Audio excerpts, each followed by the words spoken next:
Welcome to Your Yes-Filled Life. I'm your host, Brenda Winkle, educator, healer, speaker, guide, and fierce advocate for your yes.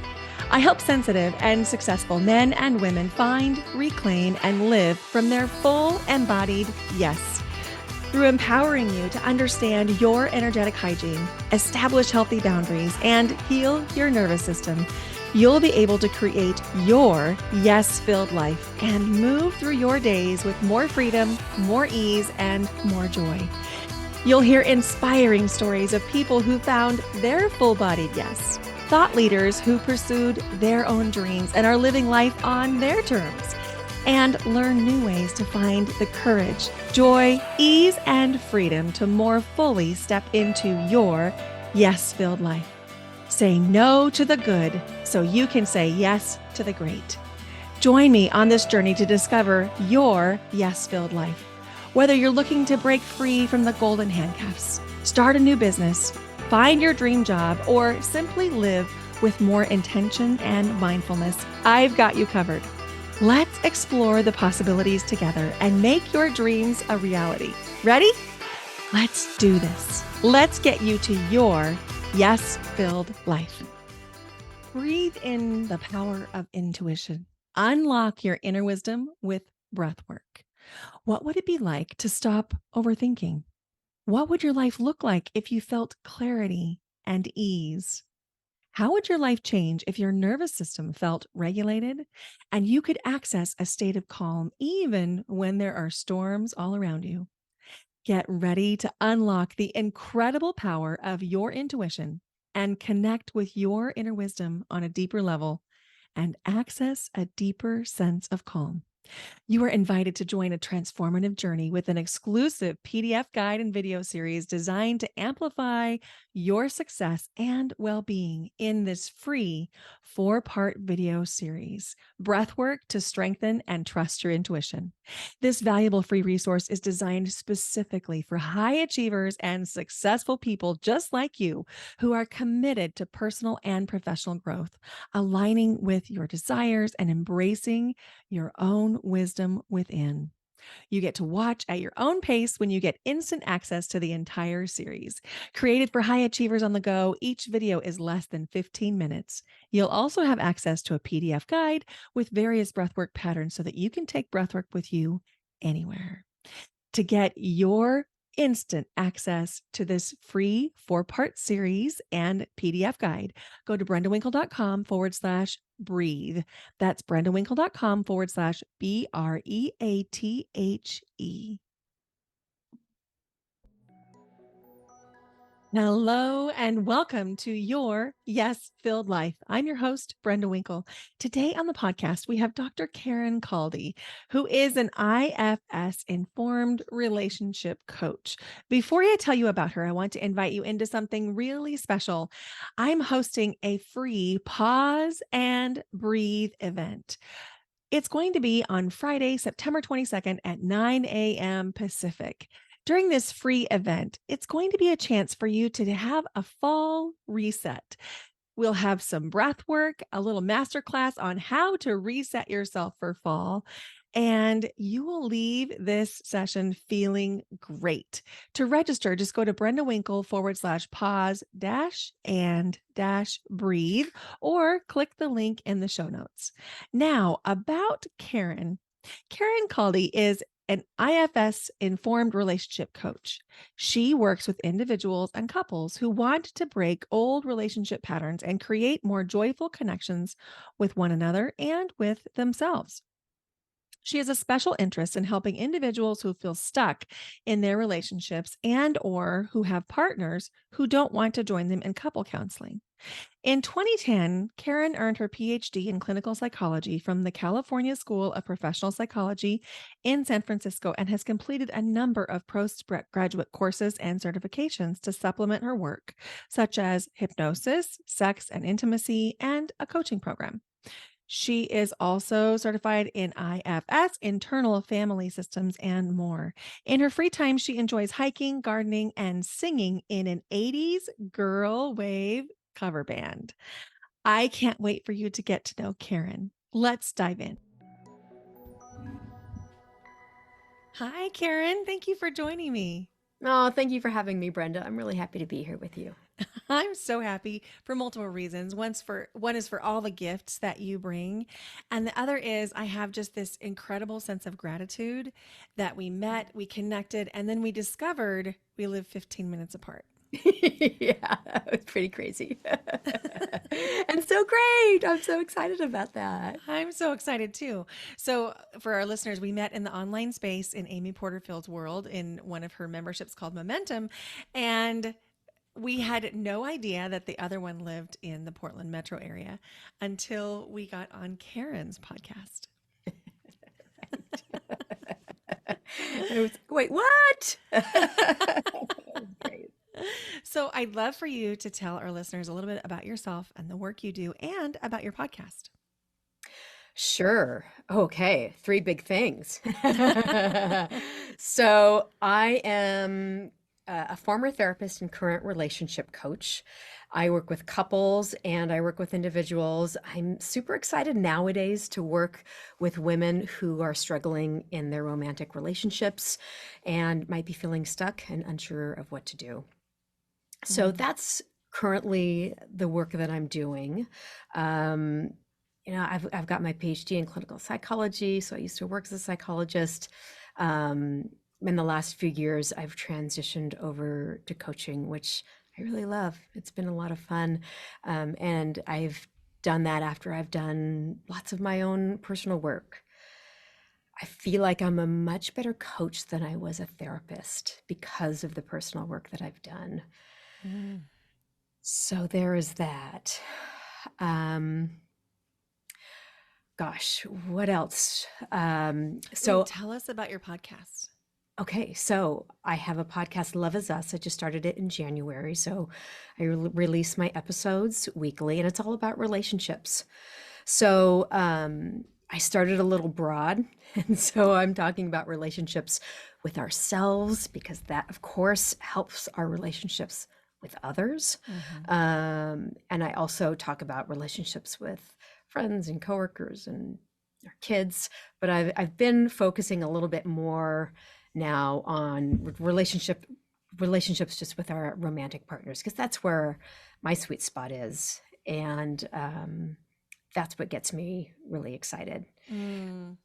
But also the personal work, because that is, again, at the heart of the work that I do with people, is really figuring out um, your growth areas so that you can really come to your relationships from a place of love and openness rather than on need. Mm. Ooh, I'm just going to let that settle in my system for a minute because that felt like a big mic drop. And so many times we mistake that we have choice in these relationships, and when we can engage with them through that sense of agency instead of a feeling of need, the relationship completely transforms. Absolutely. And that's why working individually with women can be so powerful. Once they're able to grow in their self-love Mm-hmm. and understand their patterns and what triggers them, and then heal some of those parts of them that might be still wounded, then they become this really, what I say, self-led person in the relationship, and things shift. Mm-hmm. Things shift. Mm. That is amazing. So, one of the things that, well, you said two things that I want to ask you more about. One is the difference between coaching and therapists. I'd love to know more about that. And I think our listeners would too.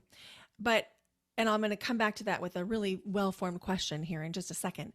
But I wanted to really pull at the thread of something that you said. You said you've done the personal work. And I always say to my own clients that I can't take them anywhere I have not gone. And so I'm always showing up for new trainings and professional development and trying to deepen my own relationship with self and source. Can you tell us a little bit about your philosophy of doing the work? Yes. So I've always been interested in doing the work. I think even when I was a young kid, I thought how interesting that would be to be in therapy. And I experienced a lot of loss early on. And so I knew that there was something that I needed to do to heal from that. Um, but I didn't exactly know what it was. I wasn't able to put my finger on really what was going on. But I did start therapy when I was probably around 20, I think. And so I had been involved in talk therapy on and off for many, many, many years. And I think that's really important, especially for a therapist to be able to do and experience both sides of that kind of a relationship and that kind of work. But I found myself really stuck. And it's like, I know that I had a difficult relationship with my mom. Okay, so what? How do I get past this? And why am I still feeling like there's something more? And it really was when I ended up closing my therapy practice and found myself in a pretty dark place because I had always identified myself as a therapist and as a psychologist. That was part of who I was. And there were a lot of things that happened, but I really dove into my own work at that point and had some life-changing experiences. One of those was with psychedelics, and that blew the doors open for me. And luckily and this was with a professional and with a guide and with an intention. I mean, if you know about that work, that's where you can really understand trauma and start healing from that, all those things. But I was also already working with someone who does IFS, or internal family systems work. And that was just at the right time for me. And although it kind of looks at this on the surface like it's talk therapy, it actually is more somatically based as well. And it was what I needed to understand the impact of what happened to me when I was young and how that really determined the direction of my life and how so much of that all came from that early experience. Once I was able to identify all that, and then, as I say in the IFS world, work with my parts, then I could be so much more present with people. Yeah. And I could start healing my own nervous system. And then I also ended up doing work with a somatic experiencing person, and I continue to do that work as well. And it's so interesting, I can see now with such clarity how dysregulated I was for many, many years. Well, I think that when we're dysregulated, we don't fully understand how dysregulated we are. At least that was my experience. I didn't understand that the reason that I was behaving in certain ways and having certain thoughts and feelings was because I had a dysregulated nervous system. Yeah, I'd agree with that. Yeah, that makes a lot of sense to me. I love that. So, And yeah. the psychedelics have come up 3 times on the podcast in the last several episodes, and it's just this burgeoning field of possibility. So, yeah. And so there's so many different routes of psychedelic medicine. And the thing that I'm hearing, and I'd love to know what your take is, that a guide is really helpful when you have a supportive, structured psychedelic experience, and that it really can unlock those traumatic memories stored in the body, stored in the mind, all the things. Yeah, and of course psychedelics have been around for forever, and are such a an important part of many cultural experiences. So I just want to say that out loud, that it's only become like more popular in the white Western society, and into the mainstream more recently as the research has continued to grow and we've learned so much about how healing they can be. Mm-hmm. And, the different kinds of medicines, and I do call them medicines because that's how I see them, can be helpful for different reasons and for different people. Mm-hmm. Um, and I don't blame anyone if they want to use psychedelics for fun. That's their choice, and that's totally up to them. Um, I have found that I have benefited from using them in that structured capacity because I've wanted to grow, and that was my reason for using them. But the two ways they've helped me is they've opened me up spiritually. Mm-hmm. I was always very closed off to that possibility. And that's no longer the case. Mm. And they help me recognize, because MDMA specifically helps to quiet your fear response. And so it allows you to engage in those scary things from a place of feeling very safe. I love that. And I also love that you gave credit to the fact that these kinds of plant medicines have been around for thousands of years. They can be traced back to many, many, many different types of cultures around the world, Yeah. none of which were white. And so I love that you said that. Thank you. Yeah, of course. When you began, you were talking about loving being a relationship coach, having closed the doors to your therapy office. For somebody who is like, what's the difference between a therapist and a coach? Could you help us understand? Absolutely. So, and I get this question a lot. So, therapists are really there to help people who are not doing well and usually have some type of diagnosis. So, they're in some kind of mental health, it might be a crisis or it might be a chronic condition, but usually that's what therapists are trained to do, is to help people heal. Mm-hmm. And coaches, in general, are there to help people who are generally doing okay, but want to do better and want to make their life into something that really brings them joy and happiness and purpose and all of those things. So they want to be able to soar. That's Mm. and Mm-hmm. and I will say that there still oftentimes can be healing that happens in the coaching space, because oftentimes what's holding us back from really taking off is some fear and some blocks, and Mm-hmm. sometimes that healing is needed in order to get past those places. Mm-hmm. Absolutely. But I love that discernment between if you're not doing well in general, like if you have depression or anxiety or another diagnosis, finding a coach may not be the most supportive thing. Right. Mm-hmm. Yeah, and some people, and I find this to be the case in trauma oftentimes, people want to work with a coach because they don't want to deal with that hard stuff. Uh-huh. Uh-huh. But Yeah. it's really going to do them a disservice to see someone who's not really set up to be really helpful for them. Absolutely. And if you do work with a coach and you have trauma, it needs to be a trauma informed practitioner, or don't even go there. Yeah, or see them concurrently. Yeah, yeah, That's oftentimes even what can happen. better. Yeah, I Yeah. love that. So I was thinking about our conversation earlier today when I was on a walk with the dog.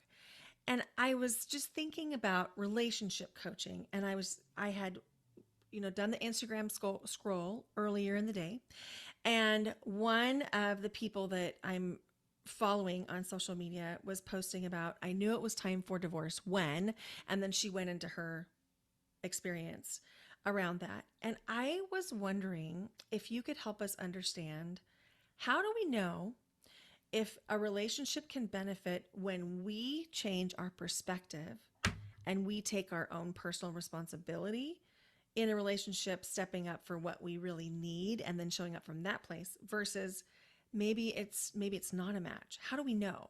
Or what kinds of things could we do?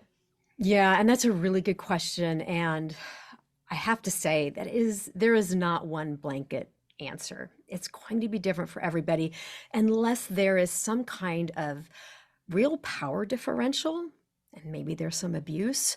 Then I'd say that the answer really is pretty clear, Mm-hmm. that this isn't going to work. But otherwise, um, I believe that it's a good idea to start doing your work, because once you start doing your work, you're going to be able to understand how to speak for your needs, establish boundaries, and tap into your own intuition and trust yourself.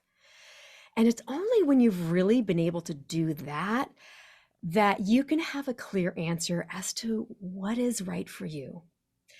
So yeah, it could be that once you learn how to do all those things and you let go of your anger and resentment towards your partner, and you figure out that they're not in charge of your happiness, and in fact, you are, then that alone transforms a lot of relationships.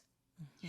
Um, and it might be that, yeah, things are better and I still want more from my partner. And Mhm. that's okay. But I think it's really hard to come to get a very clear answer unless you've done that work. I love that answer. I love that And I'll also answer. say is after you've done that work, not only can it transform your relationship, but you'll also be set up to do well in future relationships if you do decide to leave. Mm-hmm. So there's investing in yourself will help you whichever decision you end up making. I love that you said investing in yourself, because I view investments in myself as the number one way I like to spend my money. The stock market might go up or down, real estate might go up or down, but an investment in myself, in my personal growth, is always a worthwhile place that I spend money. And so I love how you said that, because sometimes we can start to think of this kind of work as an extra, as something that's the fluff on top, when it's actually integral to everything else. Right. And if you believe, like I do, that we've got one chance on this earth, why not make it the best it can be? I mean, once I did that work, I experienced so much more joy and so much more satisfaction with myself. Mhm. Um, yeah, than I ever have. It's just made a huge difference in my life. I love hearing that. So, when you were talking about power differentials in relationships and or abuse, I would love to define a power differential so that our listeners could know what that looks like. And if it's possible to also weave in, how do you discern an unhealthy power differential from an agreement that you've made about the power structure within a relationship? Well, the obvious one is abuse. Mm-hmm. Um, but it could be that um, that one person has all the money and they're controlling all the money, and so there's a power differential there, right? Mm-hmm. Um, I'm trying to think off the top of my head of another power differential, but I could imagine there being a cultural difference where maybe you're in a different country, you don't even speak the language, but your partner does, and your partner knows the culture. You're going to be at a disadvantage in that kind of situation. So those are just a few things that I can think of off the top of my head. But people who are also just where it might not be a blatant abusive situation, but where one partner does use control to continually push their partner down. So, they could be using gaslighting. They could they could punish their partner in different ways when they don't get what they want. So those are types of behaviors that you might see in someone who really uses power in their relationships, Mm-hmm. Thank you. where it doesn't Thank you. feel Thank like a you. partnership. Yeah. Yeah, I think that that is a beautiful way to describe it.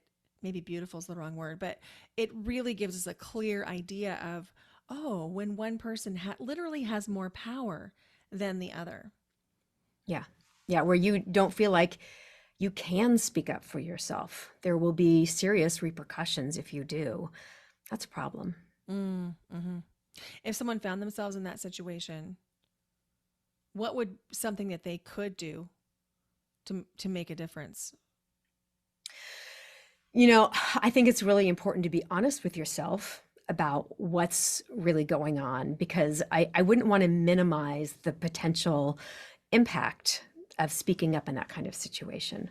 Mm-hmm. But it might be worthwhile to call some type of domestic violence hotline and talk to someone, because they are really used to supporting people who are in those dynamics. And Mm-hmm. um, again, doing couples therapy in that type of situation is never recommended, because um, there can be a pretty severe impact. I love that you said that. So I have a background with domestic violence, and everything that you said just like landed square in my system as Mm. truth. And for the listener who's like, "Ooh, I think that might be me," check out thehotline.org. It's a beautiful resource for any kind of question that you might have. I do want to say that your computer and your browser history can be traced. So be cautious, be mindful. Make sure that you're on a device or a computer that won't be traced, so you don't get yourself into any situation you don't want to be in. Consider borrowing a friend's phone for 10 minutes, or going to the library computer, or things like that. Yeah, thank you for that. Yeah, Mm, that's great. mhm. Yeah. So if we think about we shifting gears from the relationship that might really need some help or support or even an exit, what do you find the best, most healthy relationships have in common? Those are the ones where they have both done their work, or they're both doing their work. And for those who are doing well, it doesn't mean that you have to be perfect. And it doesn't mean that you have to have both done the work, because there's no real end to it anyway, right? Mm-hmm, mm-hmm, But it's that conscious awareness that we are both imperfect human beings. And while we're only responsible for our own emotional needs, we can also be sensitive to those of our partner too. So a lot of compassion is super, super important. Um, the Gottmans, they're the relationship gurus that have done so many years of research on relationships, and they can predict with over 90% accuracy of who's going to divorce and who's going to stay together.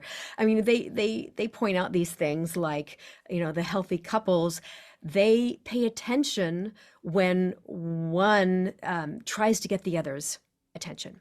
They call these bids, and they can mm, be very subtle or they can be overt, but they turn toward each other rather than away, rather than ignoring.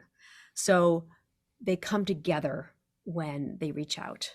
They have this atmosphere of fondness and admiration that they foster. They are very good at sharing and expressing gratitude. They spend time together.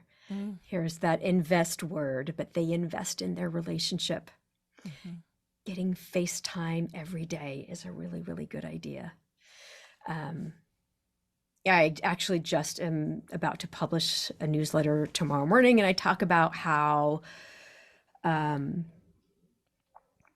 some couples who have kids, they give all their attention to their kids.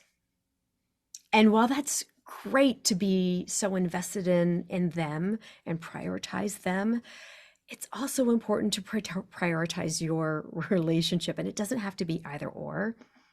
What happens so often is that couples reach that empty nest period, and they look at each other and they say, "Who are you?"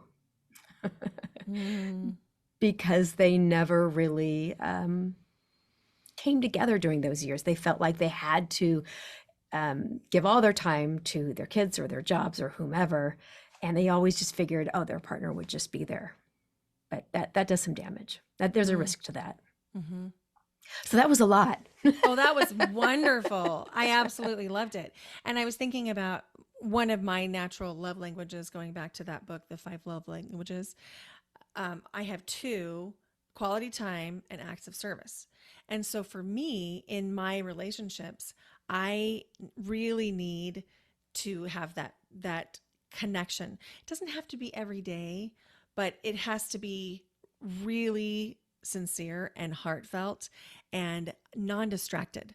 So if someone is distracted around me, I know in my conscious mind, excuse me, listen to my throat close up. I know in my conscious mind that it's not about me, but I feel wounded when they're not paying attention to me in our conversations.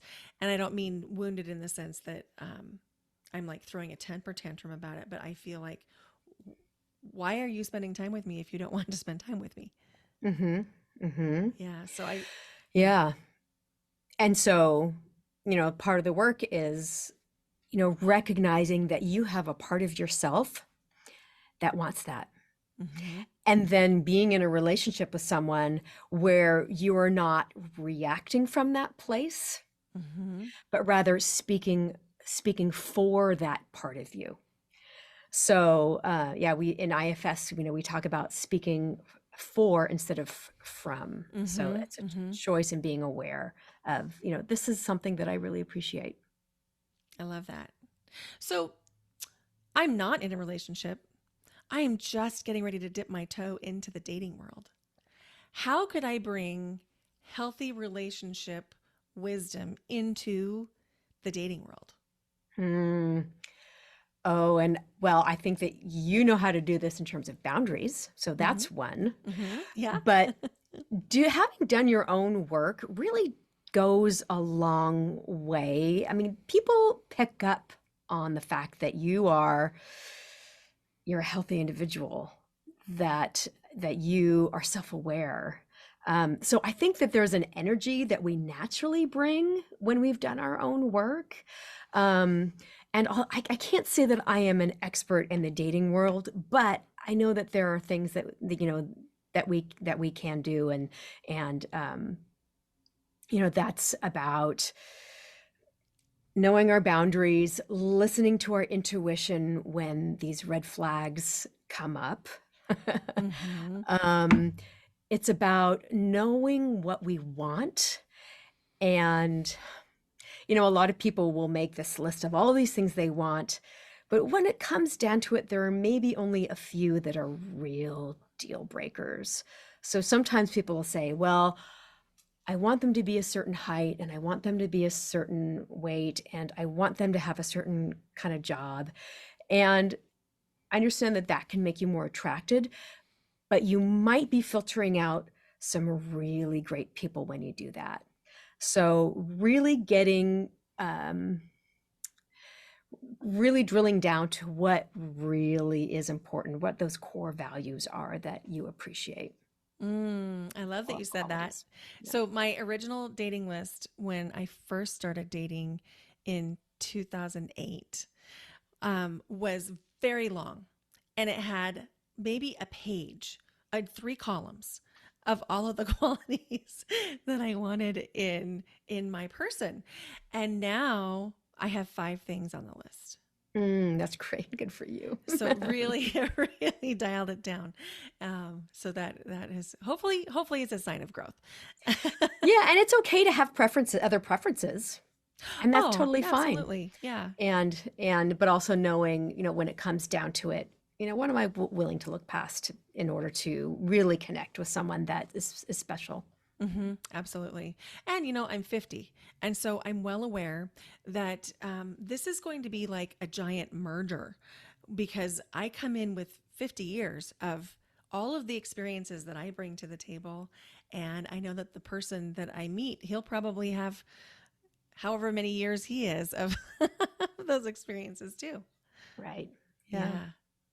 So, are there things that you find yourself doing within your marriage on a daily or weekly basis that are really directly impacting the health of the relationship? Yes. Talking about the hard stuff is one thing. Mm-hmm. Um, we've gotten better about not shying away from difficult topics. So that is one thing.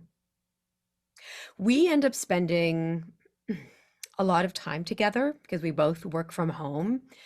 And that works for us. That's not necessarily going to work for everybody. Some people need a little bit of distance, and that can be really healthy, and that can keep things more interesting and keep the spark alive for them.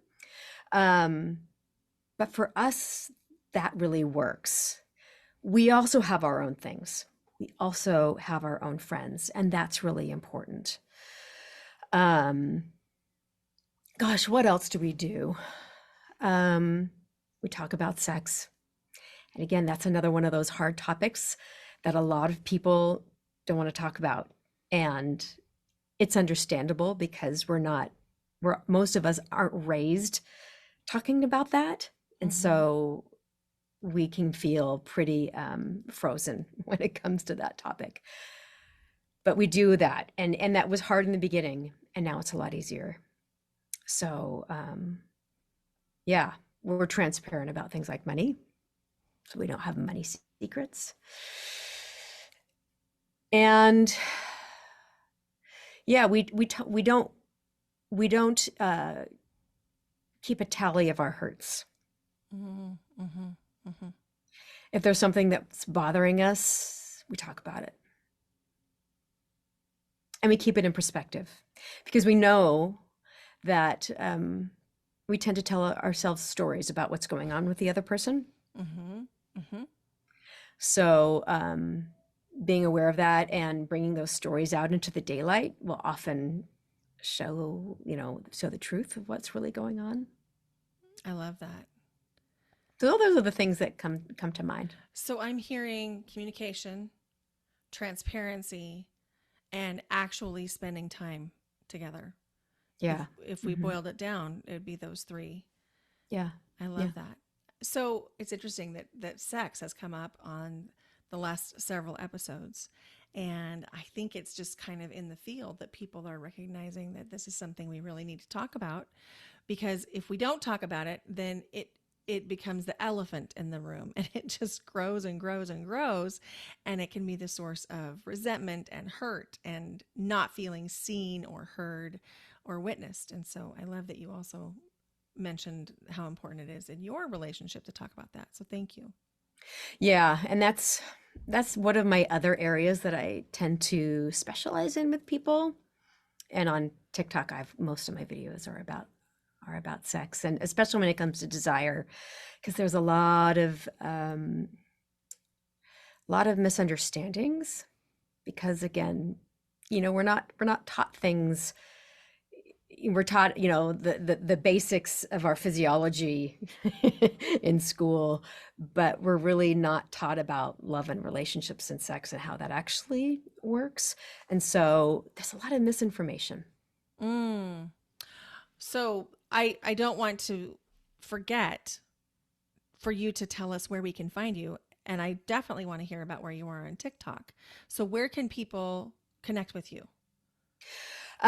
Lots of different ways. I mean, an easy way is to send me an email, Karin with an I, Karin, at drcalde.com. That's drcalde.com.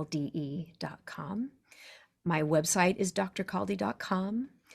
I'm on Instagram, The Love and Connection Coach, and the same on TikTok without the. So Love and Connection Coach on TikTok. Beautiful. So you said that on TikTok, your videos are about the desire. Mostly. Can you give us an example of something that most of us wouldn't know, or maybe we haven't admitted? Oh my gosh. So there's so much. It's such a big topic. Just that there are so many things that impact it. And that if you are feeling low or no desire, there is nothing wrong with you. That it's just becoming really curious about what might be going on. One of the things that we tend to think is a desire problem really isn't. It's more just understanding how it works. And that's the difference between responsive and spontaneous desire. I don't know what those are. Okay. So Emily Nagoski made this famous. She didn't discover this, but she writes about it really well in her book, Come As You Are. So I highly recommend that. But spontaneous desire is what we often see in TV and the movies. It's when they see each other across the room and suddenly the sparks are flying and they're having passionate sex, right? Or you're just sitting on the couch with your partner and you're suddenly into it. That's spontaneous desire. Mm-hmm. With responsive desire, you're not necessarily interested, you're not feeling that desire, but you're willing to engage in sex with your partner because maybe they want it, or you know that it's good for your relationship, or simply that it's been pleasurable for you in the past. And once you get going, then the desire hits. That's Mm. called responsive desire. So the desire comes later. Men tend to feel that spontaneous desire. Women tend to feel that responsive desire, but there's a lot of crossover and it's all normal. But oftentimes we think that responsive desire is means that there's something not right, that you should have that spontaneous desire for some reason. Mm-hmm. We've just learned to equate that with, I don't know, with you really wanting me, then you'd have that spontaneous desire. That's just not true. Oh, I love that. I love this. First of all, Emily Nagoski and her sister Amelia wrote a book called Burnout. And her Right. sister Amelia is a choir director. And I used to Right. be a choir Yes. director. So when you said that name, I was like, oh my gosh, I know who that person is. Highly recommend. And Emily also has, I think, a few different TED Talks, but that are Mm-hmm. really popular on these topics. Yeah. I love that. And I also love that. Thank you for teaching us about the responsive and spontaneous desire, because I think taking it back to earlier in our conversation, even around dating, that there can be this idea that if the spontaneous desire or spontaneous connection isn't there, that there's a problem. And I'm wondering if we were to make this even broader and take it out of the context of desire and put it into the context of relationships, is it possible that we could, I mean, the words might not be the same, but is that a little bit about how communication works sometimes? That we can have this like spontaneous spark of communication where it's really easy one day to communicate with our partners, and then another day we kind of need to get warmed up. Oh, that's an interesting idea, and I really hadn't thought about it yet. But I think that it's similar to desire in other ways, in that we're affected by different things. We're affected by stress and hormones and what's going on in our relationship, and other things that we might be worried about. We might be worried that the kids are going to overhear our conversation, or and that's the case in the bedroom too. So I think that there can just be so many factors that impact both things, really. Mm-hmm. Mm-hmm. It's a lot to think about. Yeah, I'm gonna have to think about that too. Yeah, I love that. Well, I have some questions that are just for fun, but the first one is not just for fun. It's I really do want to know if there was one thing that you did or didn't do that got you to your yes-filled life, what would that thing have been? There are many things, and I've already mentioned a couple of them, but I think maybe the one that got it all started was I decided to sing. Mm. Tell us. I know about this, but I want our listeners to know about this if you feel like sharing. Yeah, and I don't think I told you the full story. So, um, I have three kids, and my oldest was struggles, and he had some learning disabilities. Was getting bullied a lot at school, and hadn't really found his thing yet. And but I decided that I wanted to take him to the School of Rock. I thought that maybe that playing guitar would be his thing. And even though it was kind of a long drive, and it was a big commitment and all those things, there was a new one that opened up that was a little closer to us. So I took him there, and sure enough, I mean, that was absolutely his thing. And but not too long after he started, I went to one of his shows, and opening for the kids was the adult program. And my eyes got big, and I think I just felt it in my body. And I thought, oh my God, I have to do this. Oh my, and I couldn't stop thinking about it. But I didn't say anything for about a month. And I finally spoke it out loud to my husband, and he said, oh, you have to do that. And I was so nervous. I love to sing in my car and in the shower and all those things. But actually going and singing in front of people and being serious about it and joining a band, because that's what you do at School of Rock, I just, yeah, my anxiety was through the roof. But the good thing was that I knew how to work with anxiety, being trained in doing that as a psychologist. And so I knew how to work with it. So I kept with it. I took lessons. I practiced every day. I listened back to my lessons that I would record. And I felt like the luckiest person in the world to be able to do that. It just brought so much joy to me. And as I said to you later, that I realized that singing helped me also regulate my nervous system. So that was one of the things that helped. But it also got me out of the house. I met all these great people, and I was doing something that was so much fun. I felt like a little kid. And, when all this stuff happened when I was a little kid, I stopped playing pretty young. I just didn't, and it wasn't a conscious choice. I was depressed. I just didn't want to do it anymore. And this felt like all of a sudden I was allowed to play again. So I think it was really healing for me in a lot of ways. And Thank you that for made me find my sharing this. voice. Oh my gosh. Yeah.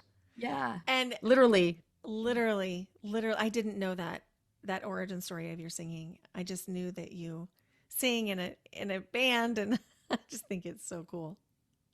Yeah. And so yeah, I did School of Rock. I took lessons, and then I started joining other bands, and eventually met my current husband that way, who plays guitar. And so we are in the band together. That's something that we enjoy doing. So it's an important part of our life. And I'm sitting in our music room right now, which brings me so much joy as well. Oh my gosh, I love that. I love that. So now, just for fun, I'm so glad I asked that question. Now, just for fun, what is in your morning mug? Coffee or tea question. So during the summer, nothing. There's probably no just morning mug? water, because it's just too hot. But you know what? I love coffee, but coffee doesn't really love me. So gradually, I went over to decaf years ago, and then I'll even only have decaf every now and then. But now lately, it's more tea than anything else. Herbal tea. Yeah. Oh, I love that. I love that. Is there a song that every time you hear it, you're like, yes, I can do anything? Oh, so many. I really like the song. It's not in my my typical genre of music that I love, but I love the song "Suddenly I See" by KT Tunstall. That's a really fun one. that And is "Walking fun. on Sunshine" is another really fun one that makes me want to dance. Oh, I love both of those. Can I say a third? Yeah. Yeah. I saw you thinking, so I was like, oh, I'm going to give it a little more time. "You Make Me Feel Like a Natural Woman" by Queen of, oh my gosh, all of a sudden her name escapes me, and she's one of my favorites. Word finding. I'm going to blame it on menopause. I've gone blank too, but I know the one you're talking about. I love it.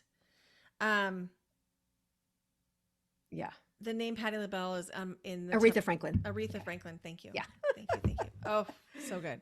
So good. All right. So, who inspires you?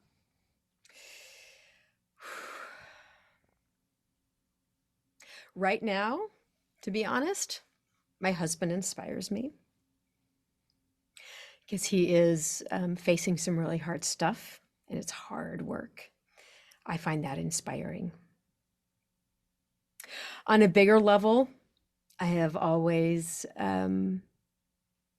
admired Nelson Mandela and his ability to forgive and heal after all that he went through. Yeah. I love that. Is there a podcast you listen to that you love? Many.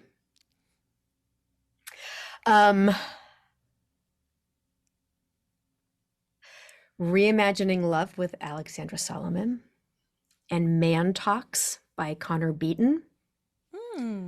two very interesting ones, and shameless sex.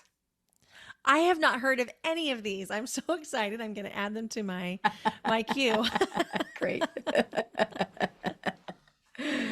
Yeah. And my last question is, if you ever find yourself in a funk, feeling sad, frustrated, mad, what do you do to flip the switch so that you can access joy again? Such a great question. I allow myself to feel, and I do not try to push it down.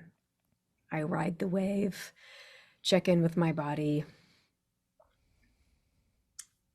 You know, I love Tara Brach and her RAIN acronym, about, just allowing and accepting and feeling. I think those are things that really, really help me. And I found that when I do that, I get through it a lot more quickly than if I try to push it away.